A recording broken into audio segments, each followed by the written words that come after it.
ஒரு குரு, இளம் சீடர்கள் எதிரில் உட்காந்துருக்கிறாங்க. குரு பாடம் நடத்திக்கிட்டு இருக்கிறார். சீடர்களுக்கு ஒரு ஆசை, அதாவது ஒரு முக்கியமான மந்திரத்தை நம்ம குருநாதர்கிட்ட இருந்து கற்றுக்கணும் அப்படிங்கிறது அவங்க ஆசை.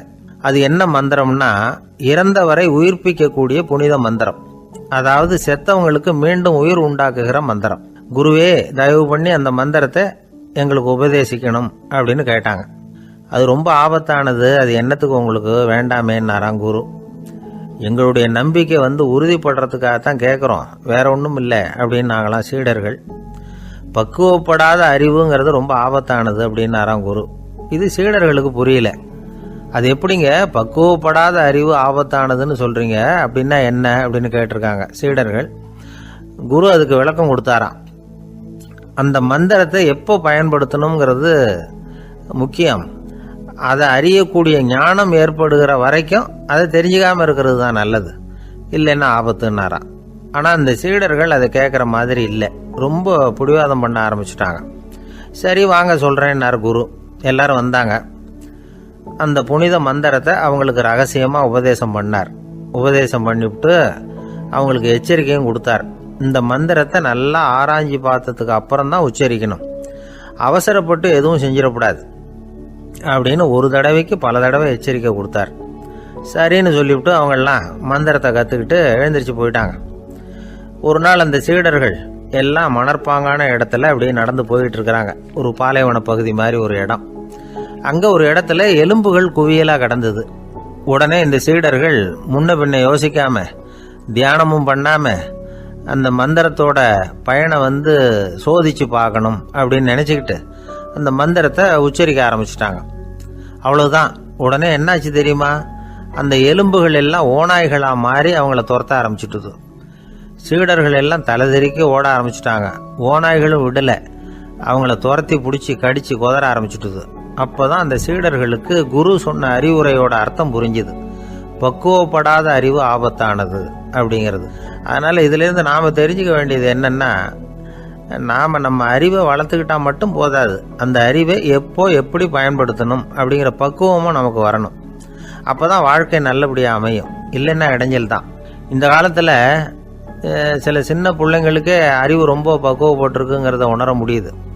ஒரு சின்ன பையன் பள்ளிக்கூடத்தில் மார்க் லிஸ்ட் கொடுத்தாங்க, வாங்கிக்கிட்டு அவசரமாக வீட்டுக்கு ஓடினான். எதிரில் வந்த ஒருத்தர் கேட்டார், என்ன அவசரம், ஏன் இப்படி வேகமாக ஓடுறேன்னார். எங்கள் அம்மா கிட்ட அடி வாங்கணும், அதுக்காக தான் ஓடுறேன்னா. அடி வாங்கிறதுக்கா இவ்வளவு அவசரம்னார் அவர். அப்படி இல்லைங்க, நான் போகிறதுக்குள்ளே எங்கள் அப்பா வீட்டுக்கு வந்துட்டாருன்னா அவர்கிட்ட அடி வாங்க வேண்டியிருக்கும், அதை அவாய்ட் பண்ணுறதுக்காக இப்படி ஓடுறேன் அப்படின்னு நானும் அந்த பையன். இந்த உலகத்தில் எல்லாருக்கும் மகிழ்ச்சி தரக்கூடிய ஒரு பொருள் எது? இது ஒரு முக்கியமான கேள்வி. இந்த கேள்விக்கு பொருத்தமான ஒரு பதிலை உங்களால் சொல்ல முடியுமா? அதாவது கொஞ்சம் யோசித்து பார்த்தா பணம்னு சொல்லலாமா? இப்போ கையில் காசு இல்லாதவங்ககிட்ட ஒரு 10 ரூபாயை கொடுத்தா அது அவனுக்கு சந்தோஷத்தை கொடுக்கும். ஏற்கனவே வருமான வரி பிரச்சனையில் சிக்கி இருக்கிறவர்கிட்ட இன்னும் கொஞ்சம் பணம் இருந்தாங்கன்னு சொல்லி கொடுத்தோம்னா அது அவருக்கு சங்கடத்தை தான் கொடுக்கும். அதனால் அந்த கேள்விக்கு பணங்கிறது பொருத்தமான பதிலாக இருக்க முடியாது. கேள்வி என்னன்னா, இந்த உலகத்தில் எல்லாருக்கும் மகிழ்ச்சி தரக்கூடிய ஒரு பொருள் எது? சரி, இனிப்புன்னு சொல்லலாமா? ஏன்னா எல்லாருக்கும் இனிக்க தானே செய்யும். அதுலேயும் ஒரு சிக்கல் இருக்குது. சர்க்கரை வியாதிகாரங்களுக்கு அது என்ன சந்தோஷத்தையாக கொடுக்கும்? ஆக எல்லாருக்கும் வேறுபாடு எதுவும் இல்லாமல் மகிழ்ச்சியை கொடுக்கக்கூடியது வேற ஏதோ ஒன்று இருக்குது. அது என்னன்னு கண்டுபிடிக்கணும். அதுதான் இன்றைக்கி தகவல். இப்போ அதை கண்டுபிடிக்கணும்னா இந்த கதையை கேட்கணும். அது என்ன கதைன்னா, ஒரு ஊரில் ஒரு ராஜா இருந்தார். அவருக்கும் இதே சந்தேகம் வந்துட்டுது. அதாவது எல்லாருக்கும் இன்பம் தரக்கூடிய பொருள் எது அப்படின்னு. இதுக்கு பதில் தெரிஞ்சுக்கிறதுக்கு ஆசைப்பட்டார். சரி, அதுக்கு என்ன செய்யலாம்னு யோசனை பண்ணார். நாட்டு மக்களுக்கு பகிரங்கமாக ஒரு அறிவிப்பு கொடுத்தார். நம்ம நாட்டு மக்கள் இன்பம் தரக்கூடிய பொருள் எதுன்னு நினைக்கிறாங்களோ அதை கொண்டுகிட்டு அரண்மனையில் உள்ள கண்காட்சி மண்டபத்தில் வைக்கலாம். அப்படி அவங்க வைக்கிற பொருள்களில் எது எல்லாருக்கும் இன்பம் தரக்கூடியதாக இருக்குமோ அதை வச்சவருக்கு 1000 பொற்காசுகள் பரிசு அப்படின்னு அறிவிப்பு கொடுத்துட்டார். ஜனங்கள் இந்த அறிவிப்பை கேட்டாங்க. அதுக்கப்புறம் சும்மா இருப்பாங்களா? 1000 பொற்காசுன்னா சும்மாவா? அவங்க கையில் என்னென்ன கிடைச்சதோ அதையெல்லாம் கொண்டாந்து அரண்மனை காட்சி மண்டபத்தில் வச்சுட்டாங்க. அதுக்கப்புறமா ராஜா அங்கே வந்தார். ஒவ்வொன்றா பார்த்துக்கிட்டே வந்தார். முதல்ல ஒரு குயில் இருந்தது, இனிமையாக பாடக்கூடிய குயில். இந்த குயிலோட இன்னிசை எல்லாருக்கும் இன்பம் தரக்கூடியது தான். இருந்தாலும் காது கேட்காதவங்களுக்கு இந்த இசை எப்படி இன்பம் தர முடியும்? அதனால் இது சரியில்லைன்னு விட்டார். அடுத்தபடியாக போனார். அங்கே என்ன வச்சுருக்குறாங்கன்னு பார்த்தா ஒரு அழகான மயில் அங்கே தோகை விரித்து ஆடிக்கிட்டு இருக்குது. இந்த மயிலோட ஆட்டம் மனசுக்கு இன்பம் தரக்கூடியது தான். இருந்தாலும் பார்வை இல்லாதவங்க இந்த ஆட்டத்தை பார்த்து ரசிக்க முடியுமா? முடியாது. அதனால் இதுவும் சரியில்லை அப்படின்னு சொல்லிவிட்டார். அதுக்கு அடுத்தபடியாக போனார். பல வகையான இனிப்பு பண்டங்களை வச்சுருந்தாங்க. பார்த்தார், வயசானவங்களுக்கும் நோயாளிகளுக்கும் இது இன்பம் தராது, துன்பம் தான் கொடுக்கும் அப்படின்னார். இப்படி ஒவ்வொன்றா பார்த்துக்கிட்டே போகிறார். அழகான மலர்கள், கனிகள், ஓவியங்கள் எதுவுமே பொருத்தமாக தெரியல. சகல பேருக்கும் இன்பம் தரக்கூடிய வகையில் எதுவும் இல்லை. கடைசியாக வந்தார். அங்கே ஒரு களிமண் பொம்மை இருந்தது. அது என்ன பொம்மை தெரியுமா? பசியால் வாடி இருக்கிற ஒருத்தருக்கு ஒரு அம்மா இனிமையாக பேசிக்கிட்டு சோறு போடுறது மாதிரி அந்த பொம்மையை செஞ்சுருந்தாங்க. அதுக்கு கீழே அன்பு அப்படின்னு எழுதியிருந்ததுதான். ராஜா பளிச்சுன்னு ஒரு முடிவுக்கு வந்தார். அந்த பொம்மையை செஞ்ச சிற்பியை வரவழைச்சார், பரிசு கொடுத்தார். அன்பு ஒன்று தான் எல்லாருக்கும் இன்பம் அளிக்கக்கூடிய பொருள். காது கேட்காதவங்களும் அதை கேட்க முடியும், பார்வை இல்லாதவங்களும் அதை பார்க்க முடியும், குழந்தைகளும் அதை உணர முடியும் அப்படின்னு அதுக்கு விளக்கம் கொடுத்தார் அந்த மன்னர். இந்த உலகத்தில் எல்லாருக்கும் மகிழ்ச்சி தரக்கூடிய ஒரு பொருள் அன்பு தான். அதை புரிஞ்சுக்கிட்டு தான் சில கணவன்மார்கள் மனைவி பேரில் ரொம்ப அன்பை காட்டிக்கிறது வழக்கம். ஒரு வீட்டு வாசப்படி பக்கமாக மழைக்கு ஒதுங்கினார் ஒருத்தர். மழை தூரிக்கிட்டு இருந்தது, இருட்டு நேரம். அந்த வீட்டில் இருந்தவர், இன்னைக்கு ராத்திரி வேணும்னா இங்கேயே தங்கிட்டு காலையில் போங்க அப்படின்னார். உடனே இவர் சொன்னார், ரொம்ப நன்றிங்க, ஒரு 10 நிமிஷத்தில் இதை வந்துவிடுறேன் அப்படின்னு சொல்லிவிட்டு எங்கேயோ ஓடினார். 10 நிமிஷம் கழித்து திரும்பி வந்தார். ஆமாம், எங்கே போயிட்டு வந்தீங்கன்னு கேட்டார் வீட்டில் இருந்தவர். நேராக எங்கள் வீட்டுக்கு போய் மனைவி கிட்ட இன்னைக்கு ராத்திரி இங்கேயே தங்கிக்கிறேன்னு சொல்லிவிட்டு வந்துட்டேன் அப்படின்னார் அவர். அன்புல இது ஒரு ரகம். இந்த உலகத்தில் எவ்வளவோ உயிரினங்கள் இருக்குது. ஒவ்வொன்றும் ஒவ்வொரு விதமாக சண்டை போடுது. இப்போ 2 மாடு சண்டை போட்டுக்குதுன்னு வச்சுக்கோங்க, என்ன பண்ணும்? 2 முட்டிக்கும். அதுக்கு சண்டை போடுறதுக்கு ஆயுதமாக உபயோகப்படுறது அதோட கொம்பு. 2 சேவல் சண்டை போட்டுக்குதுன்னு வச்சுக்கோங்க, அதுக்கு ஆயுதமாக உபயோகப்படுறது அதோட கால் நகம். காலால் தான் அது ஒன்றோட ஒன்று சண்டை போட்டுக்கும். ஆனால் 2 மனுஷன் சண்டை போட்டுக்கிறான்னு வச்சுக்கோங்க, இவன் இன்னதை தான் ஆயுதமாக உபயோகப்படுத்துவான்னு குறிப்பிட்டு சொல்ல முடியாது. கல்லை எடுப்பான், கத்தி எடுப்பான், துப்பாக்கி எடுப்பான், என்ன வேணாலும் பண்ணுவான். வாயால் திட்டுவான், கையால் அடிப்பான், காலால் உதைப்பான், சகலகலாக வல்லவன். விலங்குகள்லாம் பொதுவாக வாயை சாப்பிட்றதுக்கு மட்டும்தான் உபயோகப்படுத்துது. ஆனால் இவனுக்கு சாப்பிட்றதுக்கும் அதுதான், சாப்பிட்டு விட்டு திட்டுறதுக்கும் அதுதான். ஆனால் ஒரு விஷயத்தில் மட்டும் கெட்டிக்கிறேன். அதாவது நாம் சண்டை போட்டுக்கிட்டாலும் பரவாயில்லை, கோழிகள் சண்டை போடாமல் இருக்கணும் அப்படின்னு ஆசைப்படுறான். எதுக்காக? கோழிகள் சண்டை போடாமல் இருந்தால் நிறைய முட்டைகள் போடுமா, அதுக்காக தான் இந்த அக்கறை. கோழி பண்ணை வச்சிருக்கிறவங்களுக்கு இது ஒரு பெரிய பிரச்சனை. அதாவது பண்ணையில் இருக்கிற கோழிகளுக்குள்ளே அடிக்கடி சண்டை வந்துடும். அதனால் முட்டை உற்பத்தி குறைஞ்சிரும். சரி, இதுக்கு என்ன பண்ணுறது? பண்ணையில் போய் உட்காந்துக்கிட்டு தினமும் பஞ்சாயத்து பேசிகிட்டு இருக்க முடியுமா? அமெரிக்காவில் கோழி பண்ணை வச்சிருக்கிற ஒருத்தர் இதை பற்றி யோசனை பண்ணி பார்த்தாராம். ஒரு வழியையும் கண்டுபிடிச்சிருக்கார். கோழிக்கெல்லாம் மூக்கு கண்ணாடி மாட்டி விட்டுட்டோம்னா அது சண்டை போடுற குணம் குறைஞ்சிரும், முட்டை அதிகமாகிடும். அந்த கண்ணாடியில் உள்ள லென்ஸு சிவப்பு நிறத்தில் இருக்கணும், அவ்வளவுதான் அப்படின்னு அவர் கண்டுபிடிச்சாராம். இது ஏற்கனவே நடைமுறையில் கண்டுபிடிக்கப்பட்ட ஒரு விஷயம். ஆனால் எல்லா கோழிக்கும் சிவப்பு மூக்கு கண்ணாடி எப்படி மாட்டி விடுறது? அப்படியே மாட்டி விட்டாலும் அது நழுவாமல் இருக்கணுமே. இப்போ நாமெல்லாம் நடு விரலால் மூக்கு கண்ணாடி நடுவில் தொட்டு அப்படி ஸ்டைலாக சரி பண்ணிக்கிறோம். அது மாதிரி கோழி எப்படி சரி பண்ணிக்கும்? இதுதான் பிரச்சனை. இதுக்கு அவர் என்ன வழி கண்டுபிடிச்சாருன்னா, கோழிக்கெல்லாம் மூக்கு கண்ணாடிக்கு பதிலாக விழியொட்டு வில்லைகள், கான்டாக்ட் லென்ஸ், அதை பொருத்தி விட்டா என்ன அப்படின்னு யோசனை பண்ணார். அதே மாதிரி பண்ணார். அதே மாதிரி செஞ்சு பார்த்தார், வெற்றி. அதுக்கப்புறம் கோழியெல்லாம் சண்டை போட்டுக்கலையாம், சமாதான பிரியர்கள் ஆகிட்டு தான்.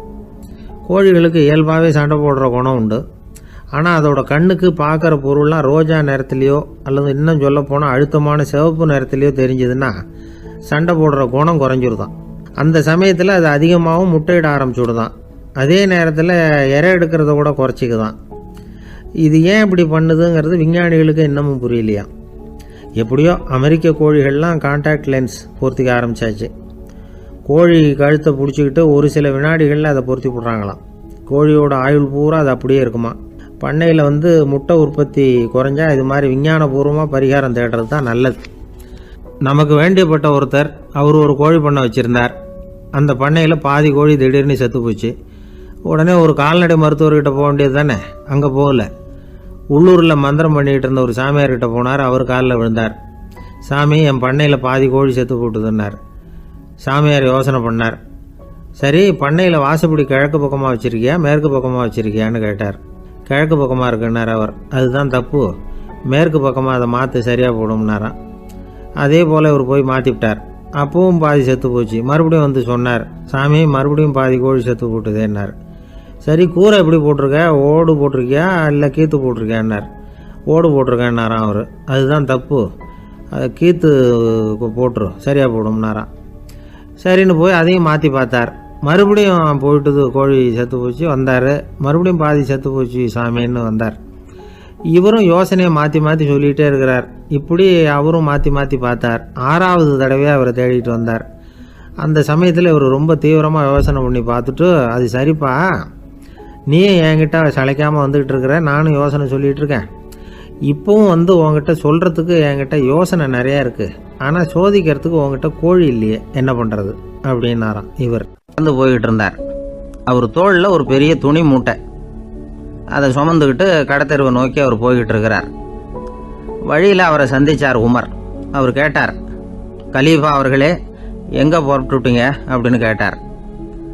கலீஃபான்னா ஆட்சித்தலைவர்னு அர்த்தம். இதுக்கு அவர் சொன்னார், நான் துணி வணிகம் செய்கிறவன், அதனால் துணி வியாபாரம் செய்கிறதுக்காக போயிட்டுருக்கிறேன்னார். நீங்கள் இப்போ இந்த நாட்டுக்கு ஆட்சித்தலைவர், ஆட்சி பொறுப்பில் இருக்கிறீங்க. நீங்கள் வியாபாரம் செய்ய போட்டால் அரசு பணிகளை செய்கிறது யார் அப்படின்னு கேட்டார் அவர். நான் அரசு பணிகளை மட்டுமே செஞ்சுக்கிட்டு இருந்தா என் குடும்பத்தை காப்பாற்றுறது யார் அப்படின்னு கேட்டார் அவர். இப்படி கேட்டவர் யார் தெரியுமா? அவர் தான் அபூபக்கர், இறை தூதர் முகமது அவர்களுக்கு பிறகு கலீஃபாவாக தேர்ந்தெடுக்கப்பட்டவர். அப்போலாம் ஆட்சி தலைவர்களுக்கு சம்பளம்னு எதுவும் கிடையாது. இந்த பிரச்சனையை எப்படி தீர்க்கிறதுன்னு யோசனை பண்ணார் உமர். அபு உபைதா அவர்கள்கிட்ட அழைச்சிட்டு போனார். அவர் யாருன்னா, அவர் தான் பொது நிதி கருவூலத்தின் பொறுப்பாளர். அவர்கிட்ட பிரச்சனையை சொன்னார். இது மாதிரி ஆட்சி தலைவருக்கு பொது நிதியிலிருந்து ஊதியம் அளிக்க முடியுமான்னு கேட்டார். பொது நிதி விதிகளின்படி அதுக்கு சாத்தியம் இல்லைன்னு சொல்லிவிட்டாரு அவர். சரி, வேற ஏதாவது வழி இருக்குதான்னு கேட்டார் உமர். அபு உபைதா கொஞ்சம் யோசனை பண்ணி பார்த்தார். அப்புறமா சொன்னார், மக்காவிலிருந்து மதீனாவுக்கு குடிபெயர்ந்து வந்த அகதிகளுக்கு நிதி உதவி அளிக்கிறதுக்கு விதிகளில் இடம் இருக்கு. அப்படி பார்த்தா அபூபக்கரும் அகதி தானே, அதனால எல்லா அகதிகளுக்கும் கொடுக்கறது மாதிரியே அவருக்கும் ஒரு தொகை அளிக்கலாம்னார். கலீஃபா அபூபக்கருக்கு இந்த அகதி உதவி தொகையைத்தான் கொடுத்துட்டு வந்தாங்களாம். குடும்ப செலவுக்கு அது போதுமானதா இல்லை. இருந்தாலும் கலீஃபாங்கிறதுக்காக மற்ற அகதிகளை விட அதிகமாக தொகையை பெற அவர் விரும்பல. மார்பு பக்கம் கிழிஞ்சிருந்த ஒரு மேலாடையை தான் அவர் அணிஞ்சிருந்தார். அவருடைய துணைவியார் அஸ்மா, அவங்க ஒரு நாள் தேன் அருந்த ஆசையாக இருக்குன்னாங்களாம். நமக்கு கிடைக்கிற ஊதியம் குடும்ப செலவுக்கே போதுமானதா இல்லையே, இந்த நிலையில் தேன் வாங்கிறதுக்கு காசுக்கு நான் எங்கே போவேன்ருக்கார் அவர். கொஞ்ச நாள் கழித்து அவங்க ஒரு தொகையை அவர்கிட்ட கொடுத்து தேன் வாங்கிட்டு வர சொன்னாங்களாம். இவருக்கு ஆச்சரியம், ஏது இந்த பணம்னு கேட்டிருக்காரு. நீங்கள் தினமும் குடும்ப செலவுக்காக கொடுத்துக்கிட்டு வந்த பணத்தில் கொஞ்சம் கொஞ்சமாக மிச்சப்படுத்தி வச்சேன்னாங்களாம். அபூபக்கர் அந்த பணத்தை எடுத்துக்கிட்டு நேராக பொது நிதி கருவூல பொறுப்பாளர்கிட்ட போனார். இந்த பணத்தை பொது நிதியில் சேர்த்துருங்க, இது அதிகப்படியாக எனக்கு தரப்பட்டு வந்த ஊதியம், அடுத்த மாதத்துலேருந்து இந்த தொகையை குறைச்சிங்கன்னு வேற சொல்லிவிட்டாராம். பசியை தணிக்க தேவையான அளவு உணவு, ஒரு ஜோடி உடை, இதை தவிர கூடுதலாக மக்கள் பொது நிதியிலிருந்து வாங்கிக்கிறதுக்கு என் குடும்பத்தாருக்கு உரிமை இல்லை அப்படின்னு சொல்லி கண்டிப்பாக சொல்லிவிட்டாராம். அவர் வாங்கிட்டு வந்த இந்த குறைந்த ஊதியம் கூட அவர் மனசை உறுத்திக்கிட்டே இருந்தது. கடைசி நேரம் அவர் தம்முடைய மகள் ஆயிஷா அவர்களை அழைச்சார். மகளே, இதுவரைக்கும் பொது நிதியிலிருந்து நான் வாங்கிட்டு வந்த தொகை என்னுடைய இதயத்தில் பாரமாக அழுத்திக்கிட்டு இருக்கு. என் தோட்டத்தை விற்று அதில் வர்ற பணத்திலிருந்து நான் இதுவரைக்கும் வாங்கிட்டு வந்த ஊதிய தொகையை கணக்கு போட்டு பொது நிதியில் சேர்த்துடு அப்படின்னாராம்.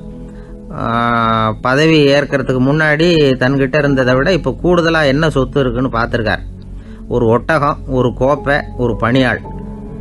இதையும் அடுத்தபடியாக கலீஃபாவா வர்றவர்கிட்ட ஒப்படைச்சிருங்க அப்படின்னு விட்டாராம்.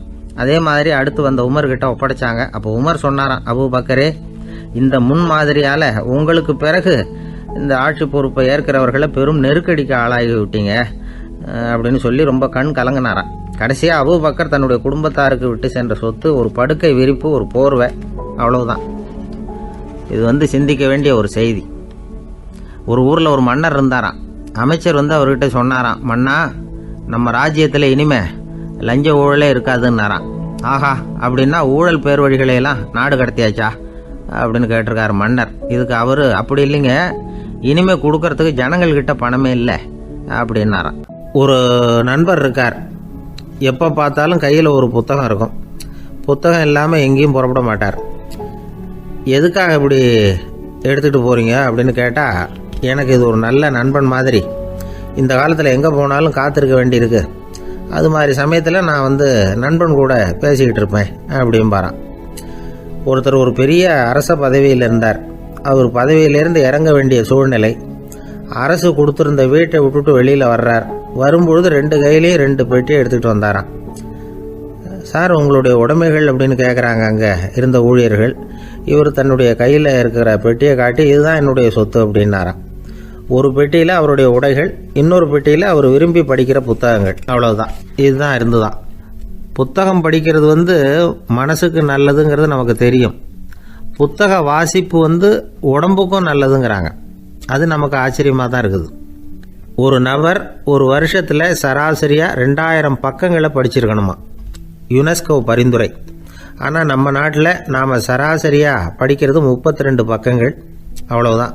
இவ்வளவுக்கு நம்ம நாட்டில் 6000த்துக்கும் மேற்பட்ட நாளேடுகள், 2000த்துக்கும் மேற்பட்ட இதழ்கள், மலர்கள், இவ்வளவு இருந்தும் சரியாக வரல. இந்த உலகத்தில் முதல் நூலகம் எங்கே எப்போ ஆரம்பமாச்சு தெரியுமா? கிமு 2500ஆம் ஆண்டில் அது ஆரம்பமாயிருக்குது. பாபிலோனியாவில் அமில் அணு அப்படிங்கிற அரசன் தான் நூலகத்தை உருவாக்கி இருக்கிறான். அப்போல்லாம் தாள் கிடையாது, களிமண் தான். களிமண் பலகைகளில் எழுதி அது தொகுத்து அப்படியே நூலாக்கி அதை நூலகத்தில் வச்சுருப்பாங்களாம். அரசருடைய நூலகத்தில் 1000த்துக்கும் மேற்பட்ட நூல்கள் இருந்ததாக வரலாற்று குறிப்பு இருக்குது. அது மட்டும் இல்லை, அந்த நூலகத்தில் பொருள் வாரியாக, அதாவது சப்ஜெக்ட் வாரியாக புத்தகங்களை வகைப்படுத்தி வச்சுருந்தாங்களாம். அதில் மிச்சம் இருந்த ஒரு 25 களிமண் பலகை புத்தகங்கள் இன்றைக்கும் பிரிட்டிஷ் அருங்காட்சியகத்தில் இருக்குதான். அச்சு, தாள் இதெல்லாம் ஏற்பட்டதுக்கு அப்புறம் அமைக்கப்பட்டது தான் பிரான்சில் இருக்கக்கூடிய பாரிஸ் நூலகம். 1480 பிரெஞ்சு மன்னர் 11ஆம் லூயி இந்த நூலகத்தை அமைச்சாராம். ஆனால் அப்போல்லாம் அரசர்கள் மட்டும்தான் நூலகத்தை பயன்படுத்த முடியுமா. அதுக்கப்புறம் 17ஆம் நூற்றாண்டில் இந்த முறை மாறி பொதுமக்கள் அங்கே போகலாம், படிக்கலாம் அப்படிங்கிற நிலைமை வந்துதான். போட்லியன் நூலகம் அப்படின்னு அதுக்கு பேர், பாரிஸ் நகரத்தில் இருக்குது. அங்கே தான் நூல்களின் பட்டியல் தயாரிப்பு பணி ஆரம்பமாச்சு. கல்வி வளர்ச்சியையும் நூலகத்தையும் இணைச்சவர் நெப்போலியன் போனபார்ட். முன்பணம் செலுத்தி புத்தகத்தை படிக்கிற முறையையும் அவர் தான் கொண்டுட்டு வந்தாராம். மக்கள்கிட்ட வசூலிக்கிற வரியின் ஒரு பகுதியை நூலகத்துக்கு பயன்படுத்தினவரும் அவர் தானா. நெப்போலியன் நூலகத்தில் உலகத்தில் உள்ள எல்லா மொழி நூல்களும் இருக்குதான். அங்கே ஒரு தமிழ் நூலும் இருந்திருக்குது. அது என்னென்னா கம்பராமாயணம். சோவியத் யூனியனுக்கு படையெடுத்து போனப்போ அங்கேருந்து லட்சக்கணக்கான புத்தகங்களை இந்த பனிச்சறுக்கு வாகனங்கள் இருக்குல்ல, அதில் கொண்டுகிட்டு வந்ததாக வரலாறு. அடுத்தபடியாக குறிப்பிட்டு சொல்லத்தக்க நூலகம் எதுன்னா பிரிட்டிஷ் நூலகம். மிக பழைய கையெழுத்து பிரதியெல்லாம் கூட அங்கே இருக்குது. 1753 ஆரம்பமாச்சு. அதில் உள்ள நூல்களை வரிசையாக அடுக்கினா 180 கிலோமீட்டர் நீளத்துக்கு வருமா. மிகப்பெரிய நூலகம் அமெரிக்க தலைநகர் வாஷிங்டனில் இருக்குதான். இந்தியாவை பொறுத்த வரைக்கும் பெரிய பழைய நூலகம் எதுன்னா கல்கத்தா நூலகம். எல்லா இந்திய மொழி நூல்களும் இங்கே உண்டு. மகாகவி பாரதியார் நடத்தின இந்தியாங்கிற இதழின் எல்லா பிரதிகளும் அங்கே பாதுகாப்பாக இருக்குது. படிக்கும் பழக்கம் இங்கே வளர வேண்டியிருக்குது. ஒருத்தர்கிட்ட ஒரு புஸ்தகத்தை கொடுத்து விமர்சனம் எழுத சொல்லியிருந்தாங்க. கொஞ்ச நாள் கழித்து அவரை போய் பார்த்து, என்னங்க புஸ்தகத்தை படித்து பார்த்தீங்களா அப்படின்னு கேட்டாங்களாம். இதுக்கு அவர் சொல்லியிருக்கிறார், இன்னும் நான் படித்து பார்க்கலிங்க, இப்போ தானே விமர்சனமே எழுதி முடிச்சிருக்கிறேன், இனிமே தான் படிக்கணும் அப்படின்னாராம். ஒருத்தர் ரொம்பவும் மகிழ்ச்சியாக வந்துக்கிட்டு இருந்தார். என்ன விஷயம்னு விசாரித்தேன். நான் தோற்று போயிட்டேன், அதுதான் மனசுக்கு மகிழ்ச்சியாக இருக்குது அப்படின்னார். எனக்கு இது ரொம்ப ஆச்சரியமாக போச்சு. இந்த உலகத்தில் தோற்று போகிறவங்க யாரும் மகிழ்ச்சியாக இருக்கிறது இல்லை. அப்படி இருக்கிறப்ப இவர் இப்படி சொல்கிறாரே, எங்கே தோற்று போனீங்கன்னு கேட்டேன். அதுக்கப்புறம் தான் அவர் விவரமாக சொன்னார். என்னோட 5 வயசு குழந்தையோட நான் விளையாடிக்கிட்டு இருந்தேன். அந்த விளையாட்டில் என் குழந்தை ஜெயிச்சு விட்டுது, நான் தோற்று போயிட்டேன். அப்படின்னார் ரொம்ப உற்சாகமாக. நான் யோசித்து பார்த்தேன். அதாவது நாம் சின்ன குழந்தையாக இருக்கிறப்போ எந்த விளையாட்டில் கலந்துக்கிட்டாலும் அதில் நாம் தான் ஜெயிக்கணும்னு ஒரு வெறி நமக்குள்ளே இருக்கும். நம்மளை எதிர்த்து விளையாடுறவர் நல்லவரா கெட்டவரா, பெரியவரா சின்னவரா அப்படிங்கிறதெல்லாம் முக்கியம் கிடையாது.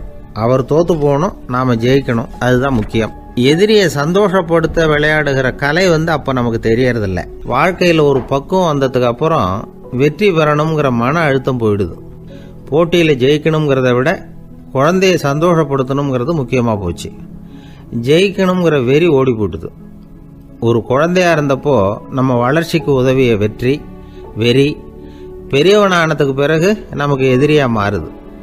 அதை சரியான சமயத்தில் நாம் புரிஞ்சுக்கிட்டோம்னா போதும், நாம் பொழைச்சிக்கலாம். ஒவ்வொரு மனுஷனுமே வாழ்க்கையோட அடுத்த கட்ட வளர்ச்சியில் அடி எடுத்து வைக்கிற நேரத்தில் தன்கிட்ட இருந்து ஏதோ ஒரு குணத்தை அல்லது தன் குணம் இருந்த ஏதோ ஒரு உறவை நாம் இழக்கத்தான் வேண்டியிருக்குது.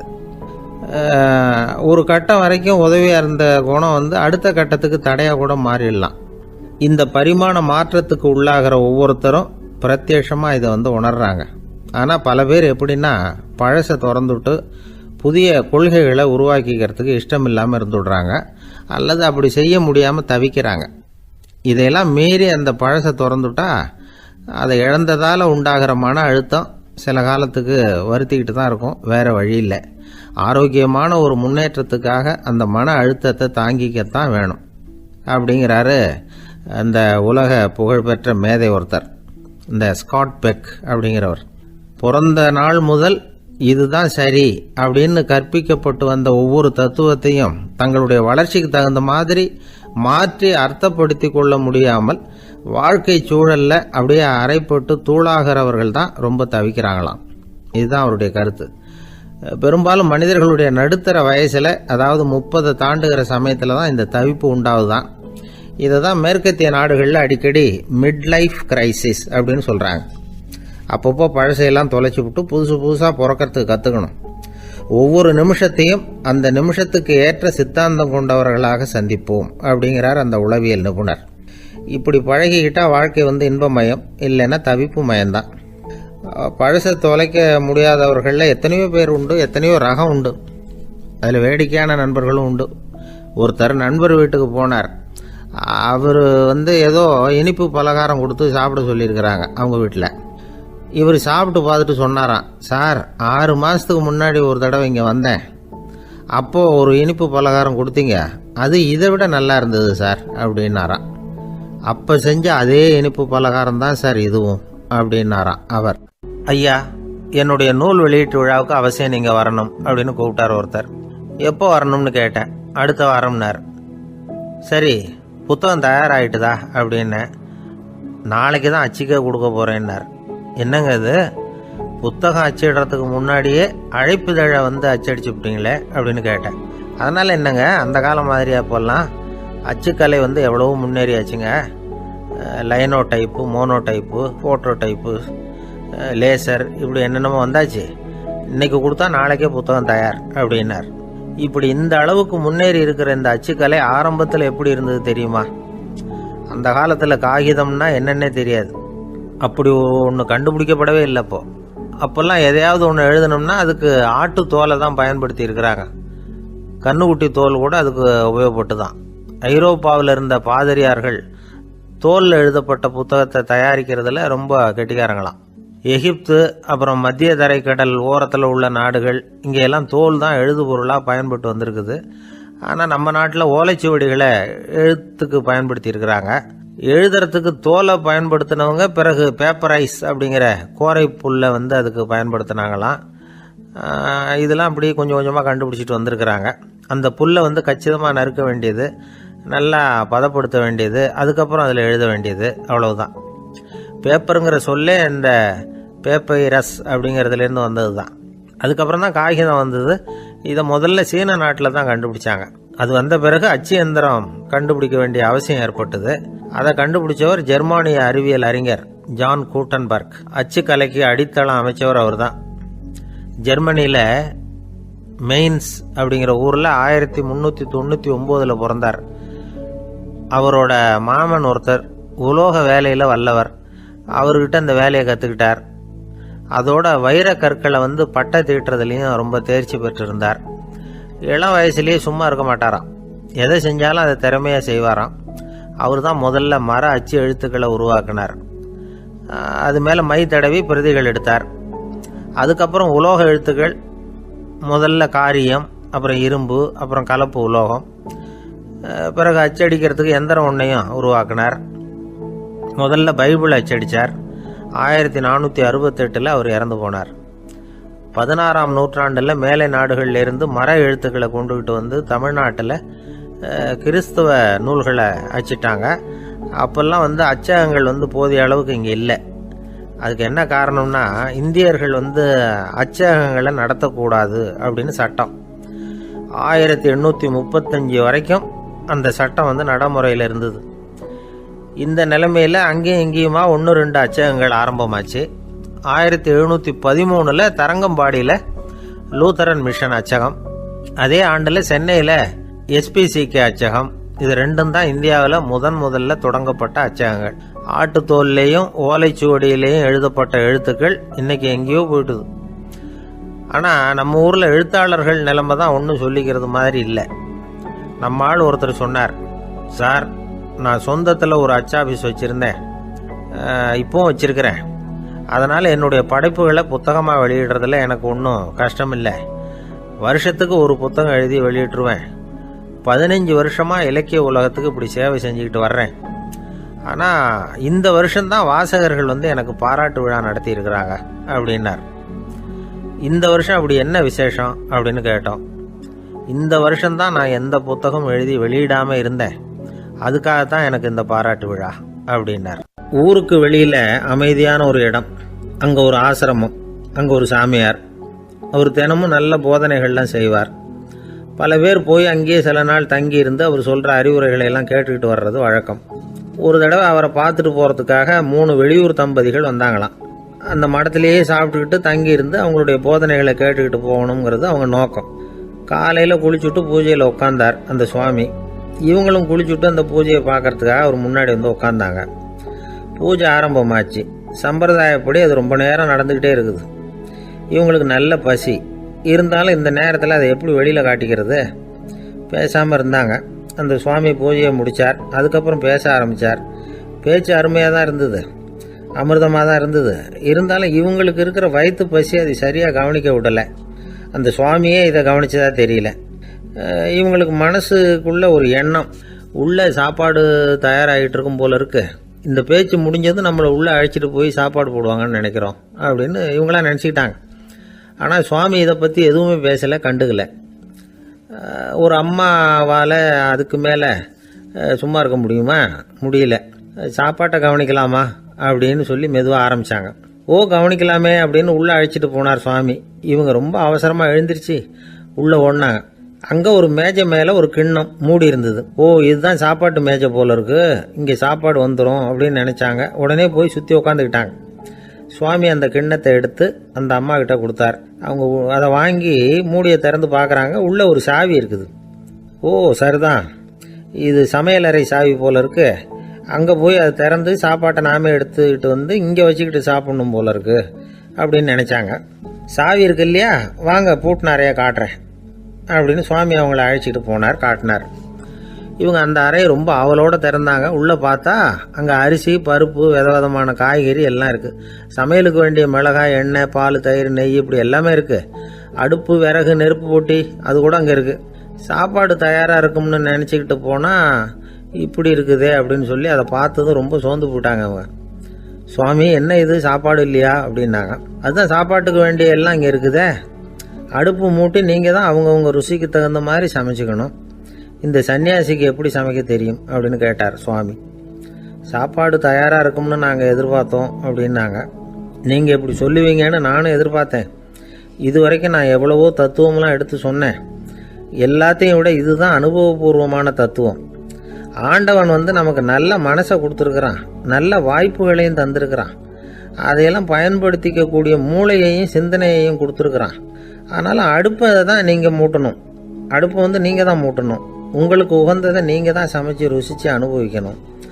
ஆண்டவனே அதை செஞ்சிகிட்டு இருக்க மாட்டான் அப்படின்னாராம் அந்த சுவாமி. நம்முடைய வாழ்க்கையில் பல நல்ல பலன்களை பெறறதுக்கு நாம தான் முயற்சி பண்ணணும். அதுக்குரிய சூழ்நிலையை தான் ஆண்டவன் கொடுப்பானே தவிர அதை விளக்கறதுக்காக தான் அந்த சுவாமி அப்படி செஞ்சு காட்டியிருக்கிறார். இது ஒரு பெரியவர் இப்படி ஒரு விளக்கம் கொடுத்தார். அதுக்கப்புறம் அந்த 3 தம்பதிகளும் தெளிவடைஞ்சுட்டாங்களாம். நாம் தெளிவடைகிறது எப்போங்கிறது தான் தெரியல அப்படின்னு பல பேர் இதை கேட்டுட்டு சொல்லிட்டு இருக்கிறாங்க. இந்த கதையை நம்முடைய நண்பர் ஒருத்தர்கிட்ட சொன்னேன். அந்த நண்பர் ரொம்ப சந்தோஷப்பட்டார். நீங்கள் சொல்கிறது கரெக்டு சார், ஆனால் நான் அதை விட ஒரு படி மேலே சார். எனக்கெல்லாம் அரிசி பருப்பு இருக்கிற ரூம் எதுன்னு கையை காட்டிட்டா போதும், உடனே கிண்ணத்துலேருந்து சாவியை எடுத்து கொடுக்கணுங்கிற அவசியம்லாம் இல்லை எனக்கு. அப்புறம் எப்படி ரூமை திறந்துருவீங்க அப்படின்னு கேட்டேன். பூட்டை உடைச்சி திறந்துருவேன், அதுதான் எனக்கு பழக்கம் அப்படிங்கிறார். ஒரு காலத்தில் பிரஷ்யா அப்படின்னு ஒரு தேசம் இருந்தது. இப்போ ஜெர்மனி இருக்குல்ல, இதோட பெரும்பகுதி ஒரு காலத்தில் பிரஷ்யாங்கிற பேரில் இருந்தது. அப்போ அதுக்கு அரசராக இருந்தவர் மகா ஃப்ரெடரிக், அதாவது ஃப்ரெடரிக் தி கிரேட் அப்படின்னு சொல்லுவாங்க. அந்த ராஜாவுக்கு ஒரு சந்தேகம். நாம் பல வகையான வரிகளை விதித்து வசூல் பண்ணுறோம், அப்படி பண்ணி வருமானம் குறைஞ்சிக்கிட்டே போகுதே, இதுக்கு என்ன காரணமாக இருக்கும்? இதுதான் அவருக்கு ஏற்பட்ட சந்தேகம். ஒரு சமயம் அந்த அரசர் தம்முடைய அமைச்சர்களையும் பிரபுக்களையும் தளபதிகளையும் கூப்பிட்டு ஒரு விருந்து வச்சார். விருந்து முடிஞ்சதும் அவங்கள பார்த்து இந்த சந்தேகத்தை கேட்டார். வரிகள் அதிகமாக விதித்து வருமானம் குறையறதுக்கு என்ன காரணம் அப்படின்னு கேட்டார். பல பேருக்கு இதுக்கு சரியாக பதில் சொல்ல தெரியல. அனுபவசாலியான ஒரு தளபதி எழுந்திருச்சார். அரசே, அது எப்படிங்கிறத இப்போ உங்களுக்கு காட்டுறேன்னார். உடனே ஒரு பெரிய பனிக்கட்டி ஒன்றை தன்னுடைய கையில் எடுத்தார். அதை அப்படியும் எப்படியும் திருப்பி பார்த்தார். அப்புறம் அடுத்தவர்கிட்ட கொடுத்தார். அவர் அதை அப்படியும் எப்படியும் திருப்பி பார்த்துட்டு அடுத்தபடியாக இருந்தவர்கிட்ட கொடுத்தார். இப்படியே இதை ஒவ்வொருத்தராக பார்த்துட்டு ஒவ்வொரு கையாக மாறி கடைசியில் மன்னர் கைக்கு போய் சேர்ந்தது. மன்னர் கைக்கு அந்த பனிக்கட்டி போய் சேர்ந்தப்போ அது கொஞ்சம் கொஞ்சமாக உருகி ஒரு பட்டாணி கடலை சைஸுக்கு ஆயிட்டுது. மன்னர் யோசனை பண்ணார், வரி அதிகமாக போட்டாலும் வந்து சேர்றது குறைவாக இருக்கிறதுக்கு என்ன காரணம் அப்படிங்கிறது அவருக்கு புரிஞ்சு போச்சு. காலம்தான் மாறிட்டு இருக்கே தவிர இந்த கையூட்டு வாங்குற பழக்கம் மாறினதாக தெரியல. இன்னொரு ராஜா இருந்தார். அவர் தன்னுடைய ராஜாங்கத்தில் லஞ்ச ஊழலே சுத்தமாக இருக்கக்கூடாது அப்படின்னு நினச்சார். அவர்கிட்ட பல்வேறு துறைகளுக்கும் பொறுப்பாக இருந்த பல பேரும் ரொம்ப சுத்தமாகவும் நேர்மையாகவும் இருந்தாங்க. ஒரே ஒருத்தர் மட்டும் எல்லார்கிட்டையும் லஞ்சம் வாங்கிட்டே இருந்தார். அவரை வேறு வேறு துறைகளுக்கு மாற்றி பார்த்தாரு. அந்த ராஜா என்னென்னமோ பண்ணி பார்க்குறாரு. எந்த வேலையை கொடுத்தாலும் அதுலேயும் லஞ்சம் வாங்கிறதுக்கு ஒரு வழியை உண்டு பண்ணிக்குவார் அந்த ஆள். ராஜாவுக்கு இது ஒரு பெரிய தலைவலியாக போட்டுது. இவர் என்ன பண்ணுறது, இவருக்கு என்ன வேலையை கொடுக்கறது, கொஞ்சம் கூட லஞ்சம் வாங்கிறதுக்கு சான்ஸே இல்லாத ஒரு வேலையை கொடுக்கணும் அப்படின்னு திட்டம் போட்டார். ஒரு நாள் அவருக்கு அந்த உத்தரவும் போட்டுட்டார். அதாவது அவருக்கு என்ன வேலைன்னா, கடற்கரையில் தான் அவருக்கு ஆஃபீஸ். அங்கேயே இருந்துக்க வேண்டியது. தினமும் எத்தனை கடல் அலை கரையில் வந்து மோதுது அப்படிங்கிறத கணக்கு எடுத்து ராஜாவுக்கு தெரிவிக்க வேண்டியது. இதுதான் அவருக்கு வேலை. பேசாமல் அலையை எண்ணிட்டு உட்காந்துருக்கிட்டோம், அப்போவாவது அவர் லஞ்சம் வாங்குகிற சந்தர்ப்பம் இல்லாமல் போயிடும் அவருக்கு அப்படின்னு நினச்சார் ராஜா. இந்த ஆள் கடற்கரைக்கு போய் டியூட்டியில் ஜாயின் பண்ணிட்டார். ஒரே மாதத்தில் அங்கே சொந்தமாக ஒரு பிரம்மாண்டமான மாளிகை கட்டி விட்டார். ராஜாவுக்கு இது பெரிய ஆச்சரியமாக போச்சு. அலையை என்ற வேலையில் அந்த ஆள் எப்படி பணம் சம்பாதிச்சார் அப்படின்னு விசாரித்து பார்த்தார் அக்கம் பக்கத்தில். அந்த ஆள் என்ன பண்ணியிருக்கிறாருன்னா, கடற்கரையில் போய் பொறுப்பை ஏற்றுக்கிட்ட உடனே அங்கே இருந்த மீனவர்கள்கிட்ட எல்லாம் இந்த கரையில் வந்து ஒரு நாளில் வந்து மோதுற அலைகள் எத்தனை அப்படின்னு கேட்டிருக்காரு. அது எப்படிங்க தெரியும்னு இருக்காங்க அவங்க. தினமும் அந்த எண்ணிக்கை தெரியணும். நம்ம ராஜாவுக்கு தினமும் அறிக்கை அனுப்பணும், டெய்லி ரிப்போர்ட்டு. தவறுனா நீங்கள் இந்த கடலில் போய் மீன் பிடிக்கிறதுக்கு ராஜாவோட அனுமதி கிடைக்காது அப்படின்ட்டுருக்காரு. உடனே மீனவர்களும் பயந்து போட்டாங்க. கடலுக்கு போகிறதுக்கு அனுமதி இல்லைன்னா பட்டினி கிடக்கிறது மாதிரி ஆகிடுமே. மெதுவாக அந்த ஆளுகிட்ட போனாங்க. காதோட காதாக சொன்னாங்க, ஐயா, எங்களால் வந்து கடல் அலையை வந்து எண்ண முடியாது. தினமும் எங்களால் முடிஞ்சதை உங்களுக்கு பணமாக கொடுத்துட்றோம். நீங்கள் தான் ராஜா கிட்ட சிபாரிசு பண்ணி நாங்கள் தொடர்ந்து மீன் பிடிக்கிறதுக்கு அனுமதி வாங்கி கொடுக்கணும் அப்படின்னு வேண்டிக்கிட்டாங்க. பணம் தினமும் வந்து சேர ஆரம்பிச்சுட்டுது. பதவியில் மற்ற பதவியோட இந்த பதவி எவ்வளவோ மேல் அப்படின்னு நினச்சிட்டான் அந்த ஆள். அது மட்டும் இல்லை, தயவு பண்ணி என்னை இந்த இடத்த விட்டு மாற்றி விடாதீங்க சார் அப்படின்னு வேற கேட்க ஆரம்பிச்சிட்டானா. கிபி 1078 வருஷம் மார்ச் மாதம் 19 திங்கட்கிழமை அதிகாலை நேரம் ஒரு குழந்தை பிறந்தது. எங்க தெரியுமா? காஸ்பியன் கடலுக்கு தெற்கே பாரசீக மொழி வழங்கிய தபரிஸ்தான் மாநிலத்துல ஜீலான்கிற புனித நகர், அதோட புறநகர் பகுதியில உள்ள நீப்புங்கிற ஊர்ல தான் அந்த குழந்தை பிறந்தது. அந்த இடம் இப்போ ரஷ்யாவில் இருக்கு. அந்த குழந்தை யாருன்னு நினைக்கிறீங்க? அதுதான் முஹித்தீன் பெருமான். ஆன்மீக சாதனைகள் புரிந்த மகான் முஹித்தீன் ஆண்டகை தன்னுடைய 18வது வயசுல உயர்கல்விக்காக ஜீலான் நகரத்தை விட்டு பகுதாத் நகரத்துக்கு புறப்பட்டு போறார். இளம் பிராயம் தானே, அதனால துணைக்கு ஒரு வர்த்தக கூட்டத்தோட சேர்ந்து போயிட்டு இருக்கிறார். ரொம்ப தூரம் போகணும். ஒவ்வொரு இடமா தங்கி தங்கி போயிட்டு இருக்கிறாங்க. ஒரு இடத்துல ஒரு கொள்ளை கூட்டம் பயங்கரமான ஆயுதங்களோட அவங்கள வழிமறிச்சுட்டுது. அந்த வர்த்தக கூட்டம் வச்சிருந்த பொருள்களை எல்லாம் அவங்க பறிச்சு விடுறாங்க. இவங்களும் பயந்துகிட்டு இருந்தது எல்லாத்தையும் அவங்க கிட்ட கொடுத்துடுறாங்க. முஹைத்தீன் ஆண்டகை மட்டும் இதையெல்லாம் பார்த்துக்கிட்டு தனியா ஒதுங்கி நிக்கிறார். ஒரு 18 வயசு பையன் மட்டும் இப்படி தனியா அநாத சிறுவன் மாதிரி நின்றுட்டு இருக்கிறத அந்த கொள்ளை கூட்டத்தில் இருந்த ஒருத்தன் பாக்குறான். கிட்ட நெருங்கி வர்றான். அலட்சியமாவும் கிண்டலாவும் உங்ககிட்ட ஏதாவது இருக்குதா அப்படின்னு கேக்குறான். இவங்கிட்ட என்ன இருக்க போகுது அப்படிங்கிற நம்பிக்கையில அவன் அப்படி கேக்குறான். உடனே இவரு இருக்குதே, என்கிட்ட 40 தீனார் இருக்கு அப்படிங்கிறார். இப்படி சொல்லியும் அந்த கொள்ளைக்காரனுக்கு நம்பிக்கை வரல. என்னிடம் விளையாடாத, பொய் சொல்லாத, உண்மையை சொல்லு அப்படிங்கிறான் அவன். உண்மையைத்தான் சொல்றேன், என்கிட்ட 40 தீனார் இருக்கு அப்படிங்கிறார் இவர். எங்க வச்சிருக்கிற அப்படின்னு கேக்குறான். சட்டையின் விழாப்புறத்துல உள்ள பகுதியில அதை வச்சு தச்சிருக்கிறாங்க அப்படின்னு உண்மையை சொல்றார். உடனே கொள்ளை கூட்ட தலைவன் அதை கத்தியால கீறிப்பார் அப்படின்னு உத்தரவு போடுறான். அந்த சட்டையை கிழிக்கிறாங்க. உள்ள இருந்து 40 பொற்காசுகளும் பொல பொலன்னு கீழே கொட்டுச்சு. அதை பார்த்த உடனே அந்த கொள்ளை கூட்ட தலைவன் மலைச்சு போய் நின்னுட்டான். காசை பார்த்துட்டு அவன் மலைச்சு போகல, பொய் பேசாத அந்த பையனோட நேர்மையை பார்த்துட்டு அவன் அப்படி நின்னான். மெதுவா அந்த பையன் கிட்ட வந்தான். ஏன்பா, நீ என்ன பணக்கார குடும்பமா அப்படின்னு கேட்டான். அப்படிலாம் இல்ல, எனக்கு அப்பா இல்ல, அம்மா மட்டும்தான் உண்டு. எங்க அப்பா எனக்குன்னு விட்டு போன சொத்தே இந்த 40 தீனார் தான் அப்படின்னாரு இவர். அப்படி இருந்துமா உண்மை பேசணும்னு ஆசைப்பட்டேன். என்கிட்ட ஒண்ணும் இல்லைன்னு ஒரு வார்த்தை சொன்ன உன்னை விட்டுருப்போமே அப்படின்னா அவன். அப்படி இல்லைங்க, நான் இறைவன் திருநாமத்தை அறியக்கூடிய கல்வி ஞானத்துக்காக இப்ப போயிட்டு இருக்கிறேன். இறைவன் திருநாமத்தை உச்சரிக்க வேண்டிய நாவால பொய் பேசக்கூடாதுன்னு எங்க அம்மா சொல்லியிருக்கிறாங்க. அதனால நான் எப்பவுமே பொய் சொல்ல மாட்டேன் அப்படின்னு என்னுடைய தாய்க்கு வாக்கு கொடுத்திருக்கிறேன் அப்படின்னார் அவர். முஹைத்தீன் பெருமான் வார்த்தைகளை கேட்ட அந்த கொள்ளையர்கள் மனம் திருந்தி நல்லவங்களா ஆயிடுறாங்க. அந்த கொள்ளையர் தலைவன் பிற்காலத்துல ஒரு பெரிய மகான் ஆயிடுறார்.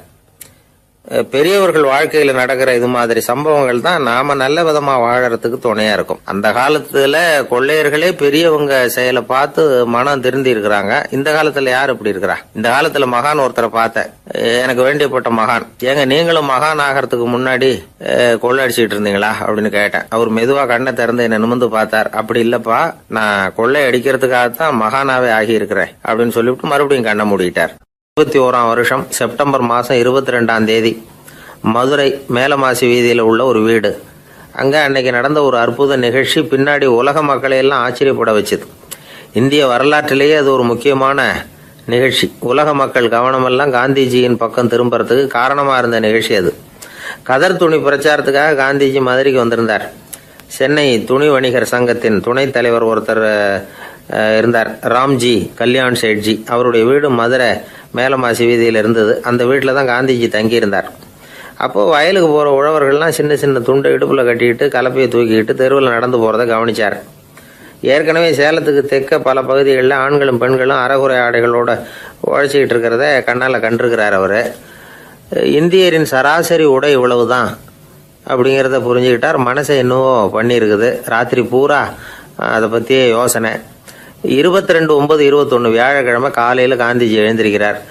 அவர் கூட தங்கியிருந்தவங்களையெல்லாம் பார்த்து சொன்னார், இன்னையிலிருந்து அறையில் முழு அகலத்துண்டு தான் கட்டுவேன். குளிர் அதிகமாக உள்ள காலங்களில் மட்டும் போர்வை ஒன்றை உபயோகப்படுத்துவேன்.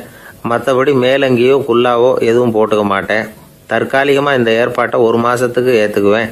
அதுக்கு பிறகு உசிதம் போல எண்ணி பார்த்து முடிவு பண்ணுவேன் அப்படின்னார். அவருடைய குரல் உறுதியாக இருந்துதான்.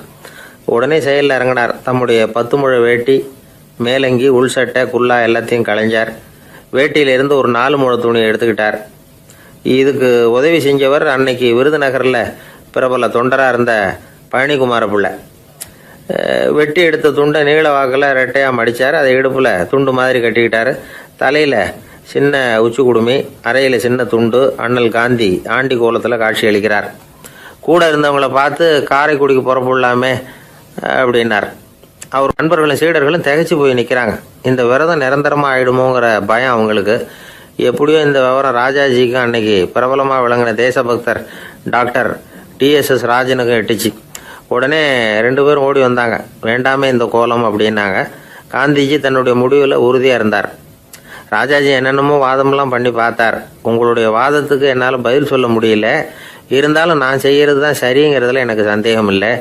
இன்னைக்கு அதிகாலை 3 மணி இருக்கும். நான் ஓரளவு விழிச்சுக்கிட்டேன். அதாவது உறக்கமும் விழிப்புமா இருந்த நிலையில எனக்கு இந்த எண்ணம் உண்டாச்சு. இது என்னுடைய அந்தராத்மாவின் ஆணை, அதை என்னால் மீற முடியாது அப்படின்னு சொல்லிவிட்டாராம் காந்திஜி. கதர் பிரச்சாரத்துக்காக காரைக்குடிக்கு கிளம்பினார். வாசல்ல 4 மோட்டார் வண்டிகள் காத்துக்கிட்டு இருந்தது. வீதியில் 2 பக்கமும் ஜனங்கள். காந்திஜி இடுப்பு துணியோட மோட்டார் வண்டியில ஏறினார். நண்பர்களும் சீடர்களும் மக்களும் உடல் சிலிர்க்க அந்த காட்சியை பார்க்குறாங்க. மோட்டார் வண்டி நகர ஆரம்பிக்குது. எப்பேற்பட்ட காட்சி அது! சுக்கநாத பெருமானியே கூலி ஆளாக்கிய மண், அப்படி ஆக்கி மண் சுமக்க வச்ச மதுரை இல்லையா, அந்த மதுரை தான் காந்திஜி துறவி கோலம் கொள்றதுக்கும் காரணமாக இருந்திருக்குது. இது இன்னைக்கு எத்தனை பேருக்கு தெரியும்? ஒரு தடவை காந்திஜி நேருவும் சுற்றுப்பயணம் செஞ்சாங்களாம். ஒரு இடத்துல நடந்து போயிட்டு இருக்கிறாங்க. குறுக்க ஒரு வாய்க்கால். நேரு என்ன பண்ணார் தெரியுமா? தன்னுடைய இளமை துடிப்பை காட்டுறதுக்காக கொஞ்சம் தூரம் பின்னாடி போய் அங்கேருந்து வேகமாக ஓடி வந்து அந்த வாய்க்காலை தாண்டினாராம். காந்திஜி அப்படி பண்ணல. பக்கத்தில் இருந்த பாலம் வழியா அந்த வாய்க்காலை கடந்து வந்தார். நேரு காந்திஜியை பார்த்து சிரிச்சுக்கிட்டே, என்ன மாதிரி நீங்களும் தாண்டி இருக்கலாமே அப்படின்னாராம். அதுக்கு காந்திஜி சிரிச்சுக்கிட்டே சொன்னாராம், 2 அடி முன்னேறதுக்காக 5 அடி பின்னாடி போறதா அப்படின்னாராம். ஒரு ஊர்ல ஒரு ராஜா இருந்தார். அந்த ராஜாவுக்கு ஒரு புள்ள. அந்த புள்ளைக்கு விவரமே தெரியாது. அவன் ஒரு முட்டாளுங்கிறது எல்லாருக்கும் தெரியும். ஆனாலும் அவன் தான் அடுத்தபடியாக ஆட்சிக்கு வர வேண்டியவன். ஆட்சி பொறுப்பை ஏற்க வேண்டிய ஒருத்தன் இப்படி இருந்தால் என்ன பண்ணுறது அப்படிங்கிறது எல்லாருக்கும் உள்ள கவலை. மன்னர் அமைச்சர்களை கூட்டினார். ஆலோசனை கேட்டார், என்ன பண்ணலாம்னு. இவனை இன்னொரு நாட்டு பல்கலைக்கழகத்துக்கு அனுப்பி பார்க்கலாம். அங்கே போய் படிச்சுட்டு வரட்டும். நிறைய படிச்சுட்டு நல்ல ஞானத்தோடு திரும்பி வரட்டும். அதுக்கப்புறம் பார்த்துக்கலாம் அப்படிங்கிறது அவங்க சொன்ன ஆலோசனை. மன்னருக்கும் அது சரின்னு தோணுச்சு. மகனை வெளி தேசத்துக்கு அனுப்பி வச்சார்.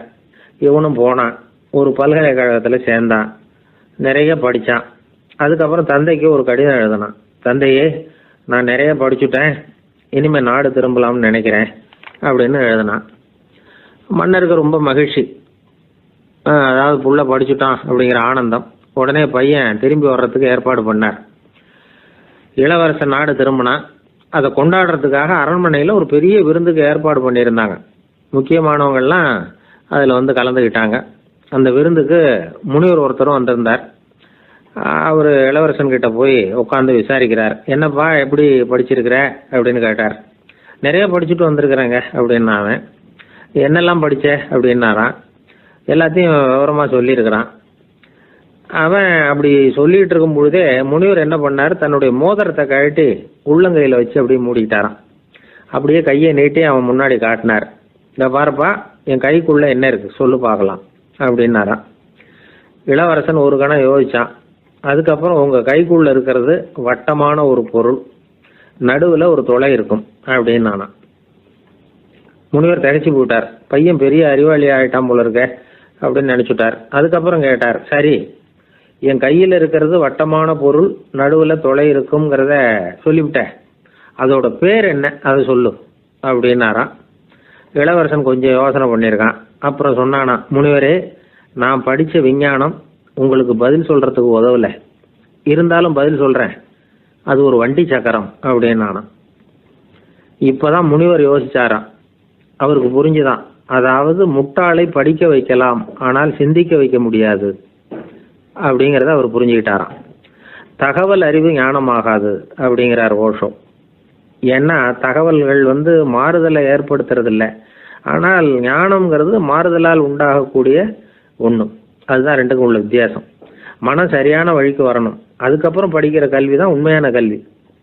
சரி, மனம் சரியா வர்றதுக்கு என்ன வழி அப்படின்னு கேட்டா, மனிதன் முழு மாறுதலுக்கான வழிமுறை தியானம் தான் அப்படிங்கிறார் அவர். அதனாலதான் நிறைய படிச்சிருக்கேன்னு சொல்றவன் எல்லாம் ஞானம் உள்ளவன் நினைச்சிடக்கூடாது. ஒருத்தர் இன்னொரு பெரிய மனிதரை அழைச்சிட்டு அறிமுகப்படுத்தினாராம். சார் நிறைய படிச்சிருக்கார், 3 MA வாங்கியிருக்கார், ஆனா ஒரு விஷயம், அப்பப்போ கொஞ்சம் திருடுவார், அவ்வளவுதான், மற்றபடி அவர் ஒரு பெரிய அறிவாளி தான் அப்படின்னாராம். ஒரு ஊர்ல ஒரு மன்னர் இருந்தார். அந்த ஊர்ல அடிக்கடி சேவல் சண்டை நடக்கிறது வழக்கம். அரண்மனையில் ஒரு ஆள் இருந்தான். மன்னருக்காக அவன் ஒரு சேவல் வாங்கிட்டு வந்தான். சண்டை போடுறதுக்காக அந்த சேவலை தயார் பண்ணிகிட்டு இருந்தான். கொஞ்ச நாள் ஆச்சு. மன்னர் அந்த ஆளை கூப்பிட்டார். என்னப்பா சேவல் தயாராகிட்டுதா அப்படின்னு கேட்டார். இன்னும் அது தயாராகல மன்னா, இன்னும் வளரல, அதுக்கான தகுதி இன்னும் அதுக்கு வரல அப்படின்னா. எதனால் அப்படி சொல்கிறேன்னாரு. கோபம் ரொம்ப கடுமையாக இருக்குது அப்படின்னா. சரி அப்படின்னு விட்டுட்டார். மறுபடியும் கொஞ்ச நாள் ஆச்சு. இப்போ எப்படி நிலைமை, சேவல் தயாரா அப்படின்னார். இன்னும் இல்லை அரசே, மற்ற சேவல் எங்கேயாவது கூவுற சத்தம் கேட்டால் உடனே இது பரபரப்பாயிடுது, பக்கத்தில் ஒரு சேவலின் நிழலை கண்டா கூட இது பரபரப்பாயிடுது அப்படின்னா. சரி இன்னும் கொஞ்ச நாள் ஆகட்டும்னு விட்டுட்டார். கொஞ்ச நாள் ஆச்சு. இப்போ மறுபடியும் விசாரித்தார். இன்னும் நம்ம சேவலுக்கு அந்த தகுதி வரலமன்னா, போராட்ட உணர்வு அதுக்கு இன்னும் இருந்துக்கிட்டு தான் இருக்குது, உள்ளே மெதுவாக தான் எரிய ஆரம்பிச்சிருக்குது போராட்ட உணர்வு, அப்படி இருக்கக்கூடாது, அது பற்றி எரிய வேண்டாமா அப்படின்னா. இன்னும் கொஞ்ச நாள் ஆச்சு. இப்போ எப்படின்னு கேட்டார். இப்போ அவன் சொன்னான், மன்னா கிட்டத்தட்ட அது போருக்கு தயாராகிட்டுது அப்படின்னு நினைக்கிறேன்னா. எதனால் அப்படி சொல்கிற அப்படின்னு கேட்டார். மற்ற சேவலின் குரலை கேட்டால் அது அசைகிறதே இல்லை, ஒரு பொம்மை மாதிரி ஆயிடுது, அதுக்கு உள்ள ஒரு நுட்பமான விழிப்புணர்வு வந்துட்டுது, அதனால் அது அமைதியாக இருக்குது, மௌனமாக இருக்குது. இனிமேல் அதுக்கு இணையான சேவலே கிடையாது. வெற்றி பெற அது போராட வேண்டிய அவசியமே இல்லை, அதை பார்த்த உடனே எதிரி சேவல்கள் பயந்துட்டு ஓடி போடும் அப்படின்னு சொன்னானான். அந்த சேவலை வளர்த்தவர் சி சிங் சு அப்படின்னு பேர். இந்த சுசுகி சொன்ன கதையும் அது. ஞானிகள் என்ன சொல்கிறாங்க தெரியுமா, அந்த சேவலின் ரகசியத்தை நீயும் கற்றுக்கொள், நீ அப்படி ஆயிடு, சண்டை போடாமலே வெற்றிகள் பெறுகிற நுட்பத்தை புரிந்துகொள். இதுதான் ஞானிகள் உபதேசம். ஒரு குருக்கிட்ட ஒருத்தன் போயிருக்கிறான். எனக்கு சண்டை போட கற்றுக் கொடுங்கண்ணா, அதுக்கு என்ன செய்யணும்னார். என்ன உங்கள் மாணவனாக சேர்த்துங்கண்ணா.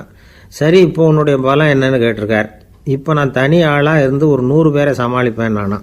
சரி அப்படின்னா என்னுடைய மாணவனாக உன்னை சேர்த்துக்கிறேன்ருக்கார். சேர்த்துக்கிட்டார்.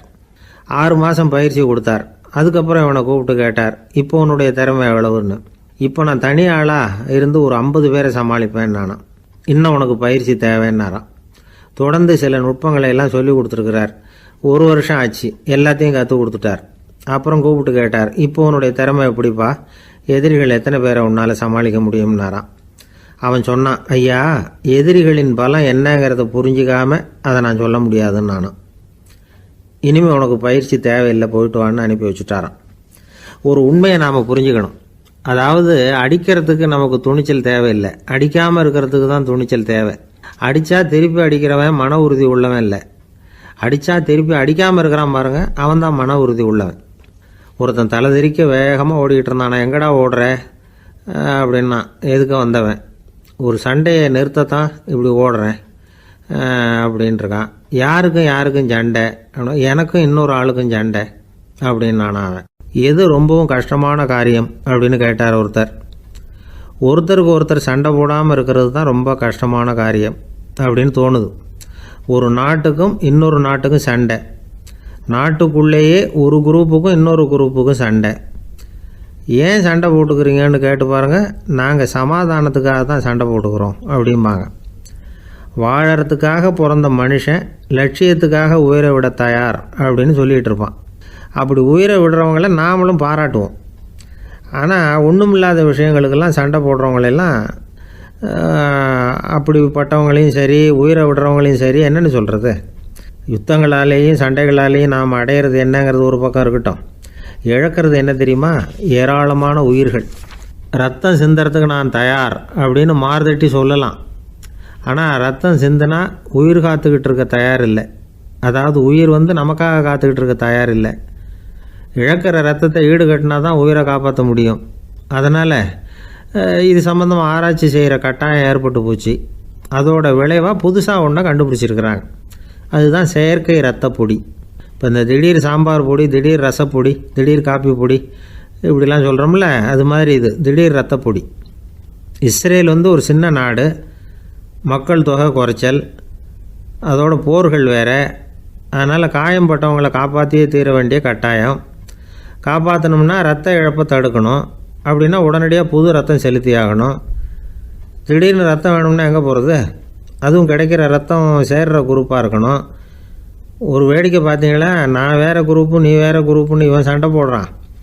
இதில் அடிபட்டவனுக்கு ரத்தம் கொடுக்க போனால் அதுலேயும் அது வேறு குரூப்பாக இருக்குது. அது ரத்தமும் வேறு வேறு குரூப்புன்னு சொல்லிகிட்டு இருக்குது. எந்த குரூப்பு ரத்தம் வேணும், அது உடனடியாக கிடைக்கலன்னா என்ன பண்ணுறது? இப்படிப்பட்ட கஷ்டம்லாம் நமக்கு வந்துடுது. இதுக்காக தான் விஞ்ஞானிகள் இந்த ரத்த பொடியை கண்டுபிடிச்சிருக்கிறாங்க. அதாவது ஒரு ஆள் அடிபட்டு போட்டான்னு வச்சுங்களேன், அவனுக்கு ரத்தம் கிடைக்கல, உடனே என்ன பண்ணலாம்? இந்த சுத்தப்படுத்தப்பட்ட தண்ணீரை கொஞ்சம் எடுத்துக்க வேண்டியது, அதில் இந்த ரத்த பொடியை கரைக்க வேண்டியது. இப்போ இந்த செயற்கை ரத்தம் வந்து தயாராகிட்டுது. இதை அந்த ஆள் உடம்புல ஏற்றி விட்டுற வேண்டியது. இயற்கையாக நம்ம உடம்பில் இருக்கிற ரத்தம் என்னென்ன வேலை செய்யுதோ அதே வேலையை இதுவும் செய்யும். அதாவது ஆக்சிஜனை உடம்புல எல்லா இடத்துக்கும் எடுத்துகிட்டு போகுது. அந்த வேலையை இந்த செயற்கை ரத்தமும் செஞ்சுருது. ஆனால் ஒரு விஷயம், இந்த செயற்கை ரத்தம் ஒரு அவசரத்துக்கு தான் உபயோகப்படுத்தலாம், ஒரு முதல் உதவி மாதிரி. அதை அப்படியே நிரந்தரமாக விட்டுற முடியாது. பின்னாடி வந்து தேவையான குரூப்பு உண்மையான ரத்தம் கிடைச்ச உடனே அதை செலுத்திக்கணும். உண்மையான ரத்தத்தை 20லேருந்து 40 நாள் வரைக்கும் தான் பாதுகாக்க முடியும். அதுவும் குளிர்பதன பெட்டியில். அதுக்குள்ளே உபயோகப்படுத்தலைன்னா அது வீணாக போயிடும். இந்த ரத்த பொடி அப்படி இல்லை, எவ்வளோ நாள் வேணும்னாலும் அப்படியே வச்சுருக்கலாம், குளிர்பதன பெட்டியும் தேவையில்லை. ஆனால் ஒன்று, இது தண்ணியில் கலந்து செயற்கை ரத்தமாக ஆக்கிவிட்டா அதோட வலு 72 மணி நேரம் தான், அதாவது 3 நாள். அதுக்குள்ளே அந்த ஆசாமியை எங்கேயாவது ஆஸ்பத்திரிக்கு தூக்கிட்டு போய் உண்மையான ரத்தத்தை கொடுத்துடணும். சண்டையில் அடிபடுறவங்க, சாலை விபத்தில் அடிபடுறவங்க, இவங்களுக்கெல்லாம் அவசரத்துக்கு கை கொடுத்து உதவுறது இந்த செயற்கை ரத்த பொடி. அதுக்கப்புறம் நாம் கொடுக்குற ரத்தம் தான் அவங்கள காப்பாற்றணும். இன்றைக்கி வந்து ரத்தத்தை தானமாக கொடுக்க தயாராக இருக்கிற நல்ல உள்ளங்கள் ஏராளம். எவ்வளவு ஆக்சிடெண்ட்டு, ஆப்ரேஷன், இதில் சம்மந்தப்பட்டவங்களை வந்து காப்பாற்றுறது நாம் தானமாக கொடுக்குற ரத்தம் தானே. ஒரு ஆக்சிடெண்ட்டு, ஒரு ஸ்கூட்டர் ஒரு ஆள் மேலே மோதி விட்டுது, பார்த்து வரக்கூடாதா அப்படின்னா அந்த ஆள், நீ தான் பார்த்து நடக்கணும், ஏன்னா 20 வருஷமாக நான் அந்த ஸ்கூட்டரை ஓட்டிகிட்டு இருக்கிறேன் அப்படின்னானா இவன். இதுக்கு அவன் சொன்னானா, நீ தான் பார்த்து ஓட்டணும், ஏன்னா 40 வருஷமாக நான் இப்படி நடந்துக்கிட்டு இருக்கிறேன் அப்படின்னானா. ஒருத்தர் அவசரமாக போய்கிட்டு இருந்தார். எங்கே போய்கிட்டு இருக்கீங்க அப்படின்னு கேட்டார் ஒரு பெரியவர்.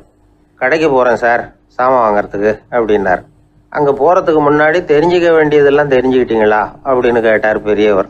கடைக்கு போய் காசை கொடுத்து ஒரு பொருளை வாங்கிட்டு வரப்போகிறோம், இதில் தெரிஞ்சிக்க வேண்டியது என்ன இருக்குது அப்படின்னார் அலட்சியமாக. இப்போ அந்த பெரியவர் பேச ஆரம்பித்தார். இந்த உலகத்தில் எந்த ஒரு செயலில் இறங்குறப்பவும் நாம் நல்லா ஆலோசனை பண்ண வேண்டிய விஷயம் 5 அப்படின்னார். உதாரணமாக, ஒருத்தன் கடைக்கு போய் ஏதோ ஒரு பொருளை வாங்கிட்டு வர போகிறான்னு வச்சுக்கோங்களேன். அப்போ கூட அவன் வந்து 5 விஷயங்களை பற்றி தெரிஞ்சுக்க வேண்டியிருக்குது அப்படிங்கிறார் அவர். முதல்ல அந்த பொருள் எப்படிப்பட்டது அப்படிங்கிறத தெரிஞ்சுக்கணும். 2வதாக தன்னை பற்றியும் தெரிஞ்சுக்கணும். அப்போ தான் அந்த பொருள் தனக்கு தேவையா இல்லையா அப்படிங்கிறத புரிஞ்சுக்க முடியும். 3வதாக தெரிஞ்சுக்க வேண்டியது ஒன்று இருக்குது. அது என்னென்னா, அந்த பொருளை அடையறதுக்கு வழி என்ன அப்படிங்கிறது தெரிஞ்சுக்கணும். அதாவது எவ்வளவு பணம் கொடுத்தா அது கிடைக்கும், இது மாதிரியான விஷயங்கள். 4வதாக அந்த பொருளை அடையிறது மூலமாக நாம் அடையக்கூடிய பயன் என்ன அப்படிங்கிறதையும் உணரணும். 5வது, அந்த பொருளை அடையிறதுல இருக்கக்கூடிய தடை எது அப்படிங்கிறதையும் நாம் தெரிஞ்சுக்கணும். பெரியவர் பேசுறது ஏதோ தத்துவம் மாதிரி தெரியுது இல்லையா? தத்துவம்தான். அதாவது இப்படி உலகியல் வாழ்க்கையில் சின்ன சின்ன விஷயங்கள்லேயே நாம் 5 விஷயங்களை தெரிஞ்சுக்க வேண்டி இருக்குது. அது ரொம்ப அவசியமாக இருக்குது. பேரின்ப நிலைன்னு சொல்கிறாங்கல்ல, அது மாதிரி பெரிய சமாச்சாரங்கள்லேயும் இந்த 5 விஷயங்களை நாம் தெரிஞ்சுக்க வேண்டியிருக்குது. அதுக்கு பேர் என்னன்னா அர்த்த பஞ்சகம். வைணவ சமயத்தில் அர்த்த பஞ்சகம்ங்கிறது ரொம்ப பெரிய விஷயம். கடைக்கு போகிறது மாதிரி கடவுளை பார்க்க போகிறப்போ நாம் 5 விஷயங்களை தெரிஞ்சுக்கணுமா. முதல்ல பரம்பொருள் அப்படிங்கிறது என்ன, அதோட தன்மைகள் என்ன, இதை தெரிஞ்சுக்கணும். இதுக்கு பேர் என்னன்னா பரமாத்ம ஸ்வரூபம் அப்படின்னு பேர். 2வது, நாம் யார், நம்மோட தன்மை என்ன அப்படிங்கிறத தெரிஞ்சுக்கணும். நான் யாருன்னு எனக்கே தெரியலங்கிறப்போ இதை நான் சொல்கிறேன்னு இது என்னுடையதுன்னு சொல்கிறது தப்பு தானே. அப்புறம் 3வது விஷயம், பரம்பொருளை நாம் அடையிறதுக்கு வழி எது, இதை தெரிஞ்சுக்கணும். இது வந்து உபாய ஸ்வரூபம் அப்படின்னு பேர். 4வது விஷயம், நாம் அடைய வேண்டிய பயன்கள் என்ன அப்படிங்கிறத தெரிஞ்சுக்கிறது. இதுக்கு புருஷார்த்தம் அப்படின்னு பேர்.